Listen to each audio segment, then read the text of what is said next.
Il y a un livre dans la Bible que les premiers chrétiens respectaient si profondément qu'ils lui ont donné un surnom habituellement réservé à Matthieu, Marc, Luc et Jean.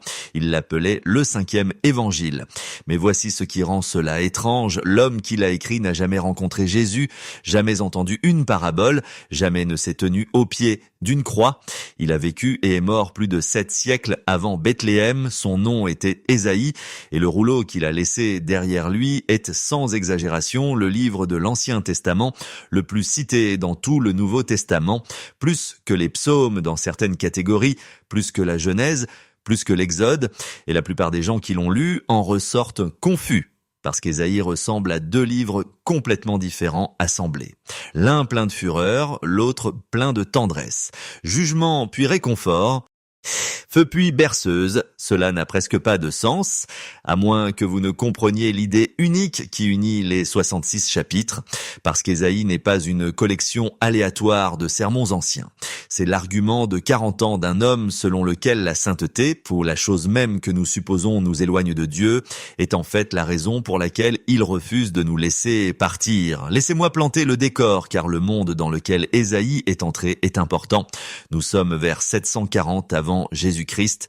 Le roi de Juda, un homme nommé Osias, vient de mourir, et ce n'est pas seulement un détail politique. Osias avait régné pendant plus de 50 ans. Toute une génération n'avait jamais connu d'autre souverain.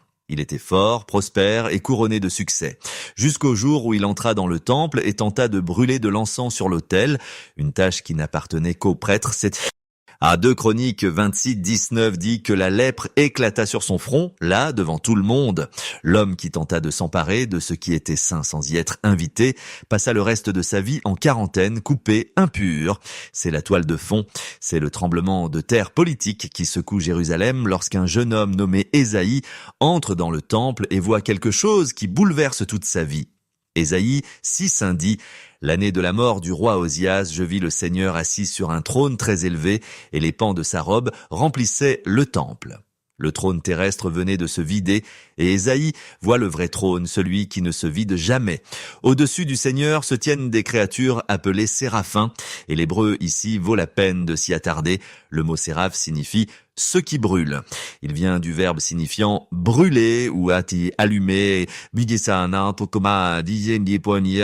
Ce ne sont pas de 12 anges lumineux, ce sont des êtres en feu postés autour de la présence de Dieu, et même eux ne peuvent pas le regarder directement. Ils couvrent leur visage de 2 ailes, leurs pieds de 2 ailes, et volent avec 2. Et que disent-ils? Kadosh, Kadosh, Kadosh, Saint, Saint, Saint, Elohé, c'est Seigneur des armées, toute la terre est pleine de sa gloire. Ce mot Kadosh est le cœur de tout ce livre. Il apparaît dans Ésaïe plus que dans le reste de l'Ancien Testament combiné, et il ne signifie pas ce que la plupart des gens pensent qu'il signifie. Nous entendons saint et pensons moralement parfait, ce qui est vrai mais incomplet. La racine de Kadosh renvoie à la séparation, à l'altérité, à quelque chose de si absolument distinct qu'aucune comparaison n'existe. Or, lorsque les séraphins le répètent 3 fois, ils utilisent la méthode hébraïque pour exprimer un superlatif absolu. Pas seulement saint, pas seulement très saint, saint au-delà de toute catégorie dans laquelle vous n'avez jamais placé quoi que ce soit, unique en son genre, incomparable, entièrement autre. Et voici le détail qui change tout. La réaction d'Ésaïe n'est pas l'adoration, c'est la terreur. « Malheur à moi, je suis perdu, car je suis un homme aux lèvres impures, et j'habite au milieu d'un peuple aux lèvres impures, car mes yeux ont vu le roi, l'Éternel des armées. » Le mot hébreu traduit par « perdu » est nidmeti, et il a le sens d'être réduit au silence, détruit, coupé. Ésaïe ne se sent pas inspiré, il se sent anéanti. La sainteté ne l'a pas attiré, la sainteté lui a montré la distance. Mais alors, l'un des séraphins vole vers lui avec un charbon ardent pris sur l'autel, touche ses lèvres et dit « Ton iniquité est enlevée et ton péché est expié. » Ce qui brûle apporte un charbon ardent et au lieu de détruire le prophète, il le guérit. La sainteté qui aurait dû consumer Ésaïe est la chose même qui le purifie. C'est la thèse de ce livre. Et c'est le moteur de chaque chapitre. La sainteté de Dieu n'est pas un mur, c'est une fournaise, et elle brûle non pas pour détruire, mais pour purifier. Maintenant, voici où la structure d'Ésaïe devient fascinante. Le livre compte 66 chapitres, et les savants ont longtemps remarqué qu'il se divise naturellement en deux moitiés. Les 39 premiers chapitres traitent principalement du jugement, de l'avertissement et de la crise assyrienne de l'époque d'Ésaïe. Les 27 derniers chapitres se tournent radicalement vers le réconfort, l'espoir et la promesse de restauration. Certains ont souligné le parallèle avec la Bible elle-même, 39 livres dans l'Ancien Testament, 27 dans le Nouveau. Et bien que les divisions en chapitres aient été ajoutées des siècles plus tard, le changement thématique est indubitable. La première moitié diagnostique la maladie, la seconde moitié annonce le remède. Et la charnière entre les chapitres 36 à 39 raconte l'histoire d'un roi nommé Ézéchias qui fit confiance à Dieu contre la Syrie, mais qui commit ensuite une erreur catastrophique avec Babylone, préfigurant l'exil à venir. Alec Mottière, l'un des érudits d'Ésaïe les plus respectés du XXe siècle, a proposé une façon de lire le livre qui illumine son architecture. Il a appelé les chapitres 1 à 37 le livre du roi, les chapitres 38 à 55, le livre du serviteur, et les chapitres 56 à 66, le livre du conquérant ointe. 3 figures, 3 mouvements, et tous les 3 convergent en une seule personne. Réfléchissez à ce que cela signifie. Ésaïe peint un portrait à travers les décennies, et le portrait ne cesse de se détailler. Dans les premiers chapitres, vous voyez un roi à venir, et Ésaïe 9 s'y l'annonce. Car un enfant nous est né, un fils nous est donné, et le gouvernement reposera sur son épaule. On l'appellera admirable conseiller, Dieu puissant, Père éternel, prince de la paix. Ce ne sont pas des titres humains.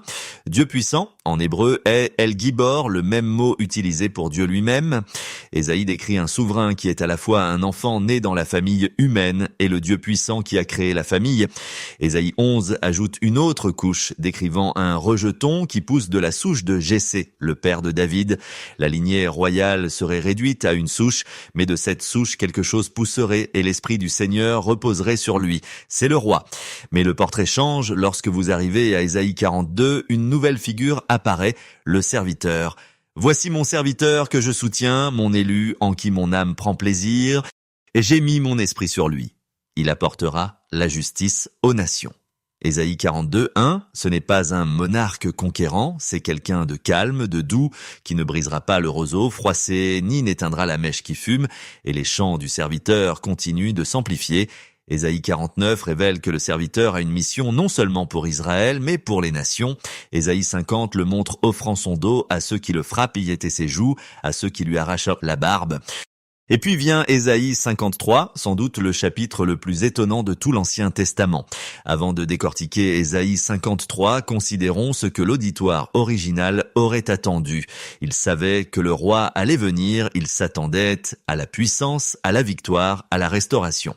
Et puis Ésaïe écrit ceci, « Il n'avait ni forme ni éclat pour attirer nos regards, et son aspect n'avait rien pour nous plaire. » Méprisé et abandonné des hommes, homme de douleur et habitué à la souffrance. Pour Ésaïe 53, 2 à 3, l'expression hébraïque pour homme de douleur est Ish Makovot, et Makov n'est pas un mot léger, il fait référence à une angoisse physique, une douleur profonde, le genre qui fait plier une personne. Ce n'est pas une tristesse poétique, c'est quelqu'un d'écrasé. Et puis le texte fait quelque chose que personne n'avait vu venir. Cependant, ce sont nos souffrances qu'il a portées, c'est de nos douleurs qu'il s'est chargé. Et nous l'avons considéré comme frappé par Dieu et humilié. Mais il était blessé pour nos transgressions, brisé pour nos iniquités. Le châtiment qui nous donne la paix est tombé sur lui, et c'est par ses meurtrissures que nous sommes guéris. Et moi, c'est dit, Ésaïe 53, 4 à 5. Le verbe hébreu, saval, au verset 4, signifie porter une charge, supporter un fardeau si lourd qu'il change la forme de celui qui le porte. Et le mot pour blesser, mekalol, a le sens d'être transpercé, pénétré.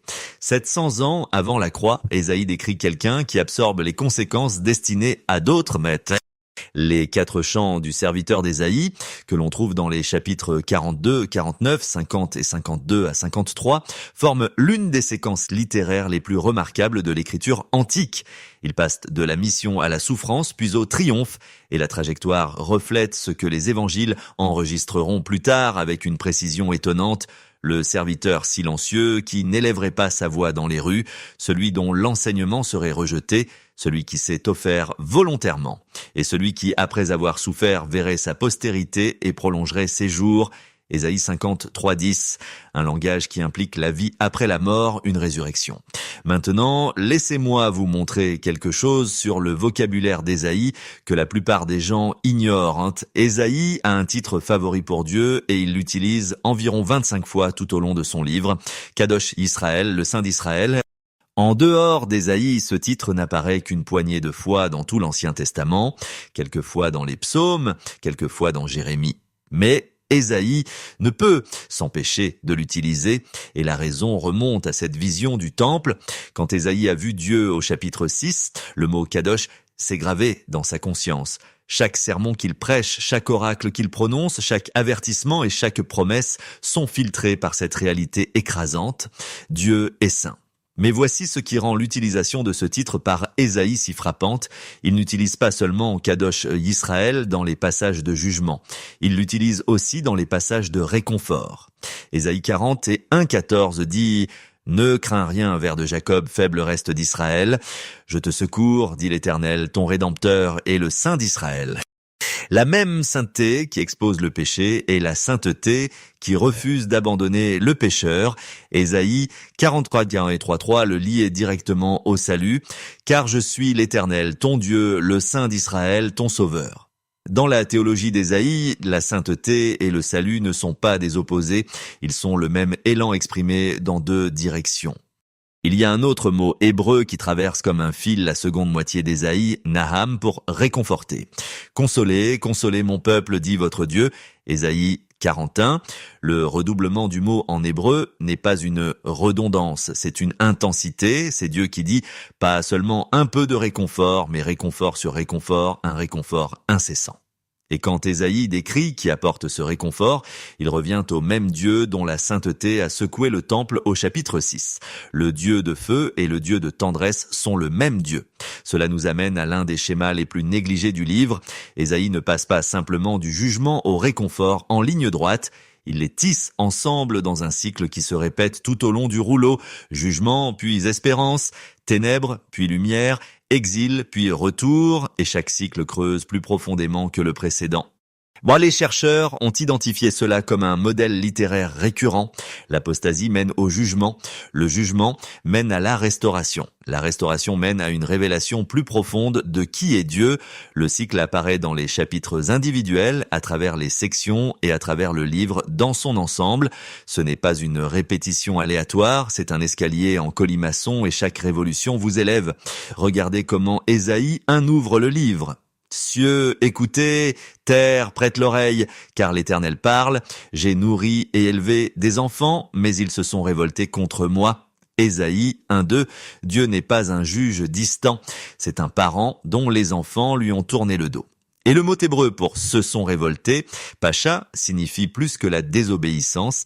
Il implique une rupture délibérée de la relation, une coupure volontaire.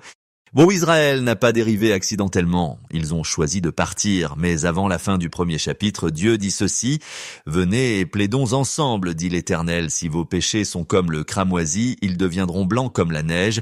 S'ils sont rouges comme la pourpre, ils deviendront comme la laine. » Ésaïe 1:8. Le tout premier chapitre contient tout le livre en miniature, rébellion, puis invitation, maladie, puis offre de guérison. Et l'offre n'est pas conditionnée au fait qu'Israël se purifie d'abord. Le verbe plaider ensemble en hébreu, nivakesha, a des connotations juridiques. C'est le langage d'un tribunal, mais Dieu ne poursuit pas, il négocie. Il se penche par-dessus le banc et dit « Réglons cela ». La vision prophétique d'Ésaïe s'étend sur des siècles avec une clarté qui étonne encore les lecteurs attentifs. Dans les chapitres 13 et 14, il nomme Babylone comme une puissance mondiale qui montera et tombera, écrivant cela à une époque où Babylone n'était qu'un royaume de second ordre sous la domination assyrienne. Dans Ésaïe 44, 28 et 45, 1, il nomme un roi perse appelé Cyrus, le désignant comme loin de Dieu, Mashiach en hébreu, le même mot utilisé pour Messie. Des décennies avant que l'empire perse n'existe en tant que puissance majeure, Dieu appelle un roi païen son ointe, non pas parce que Cyrus adorait le Dieu d'Israël, mais parce que la souveraineté de Dieu opère au-delà des frontières de la théologie d'une seule nation. C'est un thème qu'Ésaïe martèle encore et encore. Ésaïe 44:6 contient l'une des déclarations les plus claires de monothéisme dans toute la Bible. Je suis le premier et je suis le dernier, et hors de moi il n'y a point de Dieu. Et immédiatement après cette déclaration, Ésaïe se lance dans une satire dévastatrice sur la fabrication d'idoles. Dans les versets 9 à 20, un charpentier abat un arbre. Avec la moitié du bois, il fait un feu et se réchauffe. Avec l'autre moitié, il sculpte un dieu et se prosterne devant lui. Le même arbre. Une moitié le garde au chaud, l'autre moitié, il l'adore. Le point d'Ésaïe n'est pas seulement théologique, c'est absurde. L'idolâtrie n'est pas seulement mauvaise, elle est illogique. Et le contraste avec le Dieu vivant qui nomme les rois avant leur naissance ne pourrait être plus frappant. Il y a une scène vers la fin d'Ésaïe qui relie tous les fils, et elle se déroule dans un endroit où l'on ne s'y attendrait peut-être pas. Ésaïe 60 et 1 à 3 décrit une figure ointe par l'Esprit du Seigneur pour annoncer de bonnes nouvelles aux pauvres, pour guérir les cœurs brisés, pour proclamer la liberté aux captifs et l'ouverture de la prison à ceux qui sont enchaînés, pour proclamer l'année de grâce du Seigneur. Des siècles plus tard, un jeune rabbin se leva dans une synagogue de Nazareth, déroula le rouleau d'Ésaïe jusqu'à ce passage exact, le lut à haute voix, s'assit et dit « Aujourd'hui, cette écriture est accomplie sous vos yeux. » Luc 4:21, la pièce devint silencieuse. Puis elle éclata, ce que Jésus affirmait était stupéfiant. Il disait que le roi d'Ésaïe 9, le serviteur d'Ésaïe 53 et loin d'Ésaïe 61 étaient tous la même personne, et cette personne était lui. Alors le livre entier d'Ésaïe, écrit sur des décennies, converge vers cette seule affirmation. Celui qui régnerait avec justice, celui qui souffrirait en silence, celui qui penserait les briser, une figure, une mission et une portée du ministère qui ne s'est pas arrêtée à la croix. Hébreux 7:25 dit « Il vit toujours pour intercéder en faveur de ceux qui s'approchent de Dieu par lui ». Ésaïe 53:12 l'avait déjà laissé entendre. Le serviteur ferait intercession pour les transgresseurs. La souffrance n'était pas la fin, c'était la porte d'entrée vers un travail de médiation continue, un ministère sacerdotal qui s'étend du calvaire au présent et au-delà. Mais Ésaïe ne se termine pas avec la croix, ni même avec l'intercession. Le livre se projette vers quelque chose qu'aucun autre prophète ne décrit avec autant de détails. Ésaïe 65:17 dit « Car voici, je crée de nouveaux cieux et une nouvelle terre, et les choses anciennes ne seront plus rappelées, elles ne reviendront plus à l'esprit. » Et Ésaïe 66:22-23 ajoute « Car comme les nouveaux cieux et la nouvelle terre que je vais créer subsisteront devant moi, dit l'Éternel, ainsi subsisteront votre postérité et votre nom. Il arrivera que d'une nouvelle lune à l'autre et d'un sabbat à l'autre, toute chair viendra se prosterner devant moi. » Ce dernier détail est extraordinaire. Dans la nouvelle création, le sabbat perdure. Le rythme que Dieu a établi au commencement dans Genèse 2:2-3, le repos du 7e jour qui précède le péché, précède Israël, précède chaque alliance et chaque crise. Ce rythme se prolonge dans l'éternité. Ésaïe voit la fin et elle ressemble au commencement. Le cercle se referme, le jardin est restauré et le sabbat hebdomadaire, le signe original de l'autorité créatrice de Dieu et de son invitation relationnelle, marque toujours le battement de cœur d'un monde racheté. Pensez à une pierre jetée dans l'eau, le calme. Au moment où elle brise la surface, des cercles commencent à s'étendre. Chaque cercle s'élargit, mais tous proviennent du même point d'impact. Ésaïe fonctionne comme ça. Le centre est le chapitre 6, la vision de la sainteté de Dieu. Et de ce centre, chaque thème rayonne vers l'extérieur.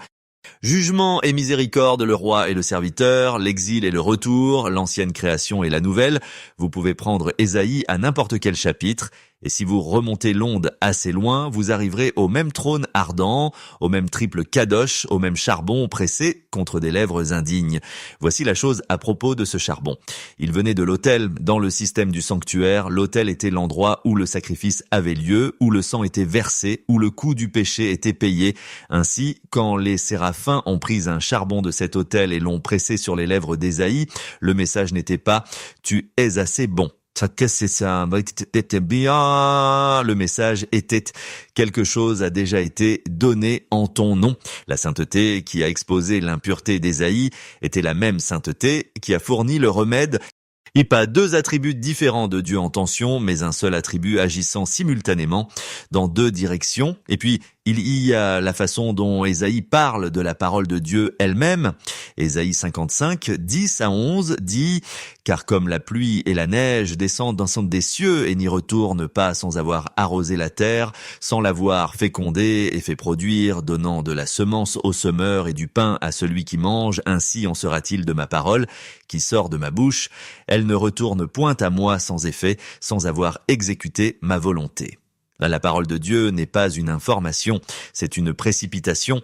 Elle ne se contente pas de décrire la réalité, elle la crée. Et d'Ésaïe a passé 66 chapitres à laisser cette parole tomber sur toutes les surfaces possibles, sur les rois et les gens du commun, sur Israël et sur les nations, sur l'exil et sur le retour à la maison, jusqu'à ce que toute la terre soit saturée. Alors, que faire d'un tel livre?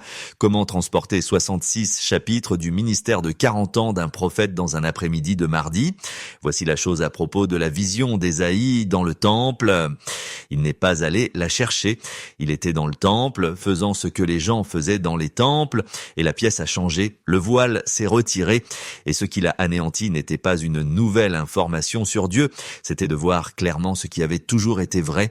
Ésaïe 6 n'est pas Dieu qui apparaît là où il n'était pas auparavant, c'est les yeux d'Ésaïe qui s'ouvrent à ce qui était déjà là.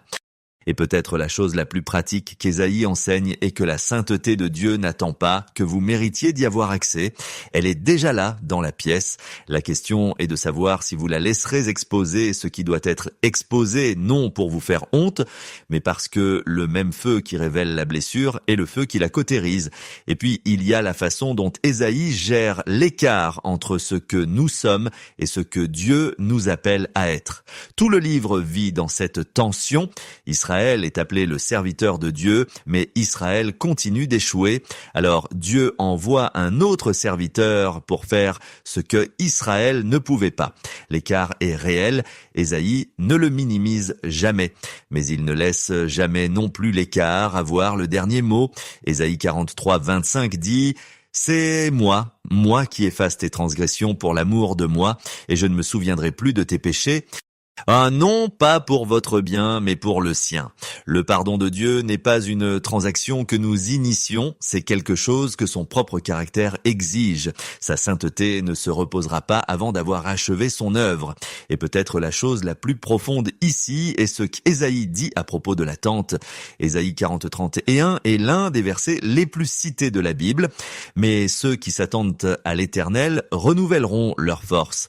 Ils prendront leur envol comme les aigles. Ils courront sans se lasser, ils marcheront sans se fatiguer. Le mot hébreu pour s'attendre est kava, et il ne signifie pas rester assis passivement, il signifie lier ensemble comme tresser des fibres pour former une corde. Attendre Dieu dans le vocabulaire d'Ésaïe n'est pas de l'inactivité, c'est le processus lent et délibéré de tisser votre vie dans ses dessins jusqu'à ce que les deux soient inséparables. Et remarquez l'ordre. D'abord, vous volez, puis vous courez, puis vous marchez. La plupart des gens lisent cela comme un déclin, mais Ésaïe est honnête sur la façon dont la foi fonctionne. Les expériences au sommet de la montagne viennent en premier, puis le sprint de la passion initiale, mais le véritable test est la longue marche, le fait quotidien, peu glamour, fidèle, de mettre un pied devant l'autre. Et Ésaïe dit que même cela, vous ne vous fatiguerez pas. Ésaïe a écrit dans un monde qui s'effondrait. Des empires s'élevaient et écrasaient, des nations comme du gravier, des rois échouaient, des temples étaient menacés, l'exil planait à l'horizon comme une tempête qui ne se briserait pas. Et au milieu de tout cela, un homme n'a cessé de dire la même chose de 1000 manières différentes. Le Saint d'Israël ne vous a pas oublié, il n'est pas ébranlé, il n'a pas changé d'avis. Le feu dont vous avez peur est le feu qui vous sauvera. La dernière image qu'Ésaïe nous laisse est un nouveau ciel et une nouvelle terre. Plus de larmes d'exil, plus d'idoles sculptées dans la moitié d'un arbre, juste un repos sabbatique qui ne finit jamais et un Dieu dont la sainteté s'avère être la chose la plus intime à son sujet. 66 chapitres et chacun d'eux dit « Venez maintenant et plaidons ensemble ». L'invitation est toujours ouverte. Si ce voyage à travers la vision d'Ésaïe a changé votre façon de voir les Écritures anciennes, veuillez vous abonner et aimer la chaîne. Nous nous engageons à découvrir l'histoire profonde et les vérités spirituelles qui ont souvent été négligées. Cultivons ensemble une compréhension plus profonde de l'avenir. Le prochain grand trésor de sagesse sera bientôt révélé.